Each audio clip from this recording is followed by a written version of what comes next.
നമുക്കിന്ന് ഒരു ദിവസം എങ്ങനെ ഉണ്ടായിരുന്നെന്ന് നോക്കിയാലോ. അപ്പോൾ രാവിലെ തന്നെ കുളിയൊക്കെ പാസ്സാക്കി ഞാൻ നേരെ വന്നിട്ടുണ്ട്. പിന്നെ ഫുഡ് കഴിയുന്നുള്ള ചടങ്ങാണ് എനിക്കുണ്ടായിരുന്നത്.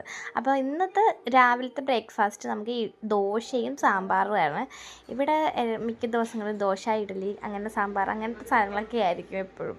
കാരണം ഇവിടെ കൂടുതൽ ഇഷ്ടം അതാണെന്ന് തോന്നുന്നു. പിന്നെ സന്ദീപേട്ടന് ഒരു നേരം മാത്രമേ ഇന്ന് അരിയാഹാരം കഴിക്കാൻ പറ്റുന്നതുകൊണ്ട് അവൻ ഇന്ന് രാവിലെ ഉപ്പുമാവാണ് കഴിച്ചത്, ഗോതമ്പിൻ്റെ ഉപ്പുമാവാണ് കഴിച്ചത്. പിന്നെ ഞങ്ങൾക്ക് നേരെ പോകാനുണ്ടായിരുന്നത് നമ്മുടെ ചെക്കപ്പന് വാക്സിനേഷൻ എടുക്കേണ്ട ദിവസം കഴിഞ്ഞിട്ട് കുറച്ചായി. കാരണം നമുക്ക് കുറച്ച് തിരക്കുകളും കാര്യങ്ങളായതുകൊണ്ട് ഇത് കുറച്ച് നീണ്ടുപോയി. പിന്നെ അവന് പനിയൊക്കെ ഉണ്ടായിരുന്നു ആ സമയത്ത് എടുക്കാൻ പോകുമ്പോഴൊക്കെ, അതുകൊണ്ട് കുറച്ച് വൈകിട്ടുണ്ടായിരുന്നു.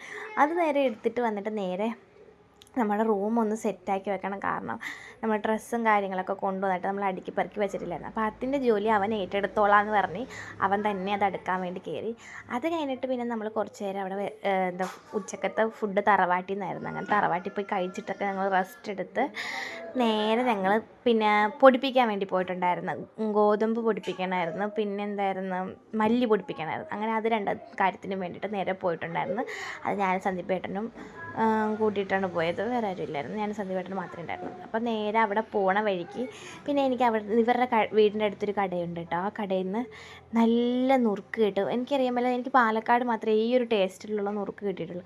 അപ്പോൾ അതിൻ്റെ കൂടെ ഞാൻ ആ നുറുക്ക് മേടിച്ചിട്ടുണ്ട്. ഇത് 1/4 കിലോയ്ക്ക് എന്തോ 100 ഗ്രാമിന് 20 രൂപ അത്രയേ ഉള്ളൂ കേട്ടോ. അങ്ങനെ അതും പിന്നെ കൊണ്ടാട്ടമൊക്കെ മേടിച്ചിട്ടുണ്ടായിരുന്നു. പിന്നെ നമ്മൾ നേരത്തെ വീട്ടിൽ വന്നപ്പം എൻ്റെ ചെക്കപ്പൻ ചെണ്ടക്കൊട്ടൻ ഭയങ്കര ഇഷ്ടമാണ് അവന്. ഞാൻ 2-3 വട്ടം കാണിച്ചു കൊടുത്തപ്പോൾ പിന്നെ അങ്ങ് തച്ചിനിരുന്ന് കൊട്ടോട് കൊട്ടായിരുന്നു.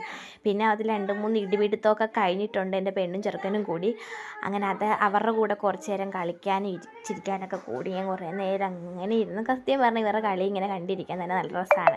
പിന്നെ നമ്മുടെ വീഡിയോസൊക്കെ കുറേ പേര് നമ്മുടെ വീഡിയോസ് കാണുന്നുണ്ട് കേട്ടോ, പക്ഷേ അങ്ങനെ സബ്സ്ക്രൈബ് ചെയ്ത് കാണുന്നില്ല. അപ്പോൾ നിങ്ങളുടെ ഇഷ്ടപ്പെടുവാണ്, നമ്മുടെ വീഡിയോസൊക്കെ ഇഷ്ടപ്പെടുന്നുണ്ടോ, എന്തായാലും ഒന്ന് സബ്സ്ക്രൈബ് ചെയ്തിട്ട് നമ്മളൊന്ന് സപ്പോർട്ട് ചെയ്യാൻ മറക്കണ്ട കേട്ടോ. ഇതൊന്ന് പറയണമെന്ന് എനിക്ക് വിചാരിക്കുന്നുണ്ടായിരുന്നു. അപ്പോൾ ഇന്നത്തെ വീഡിയോ ബൈ.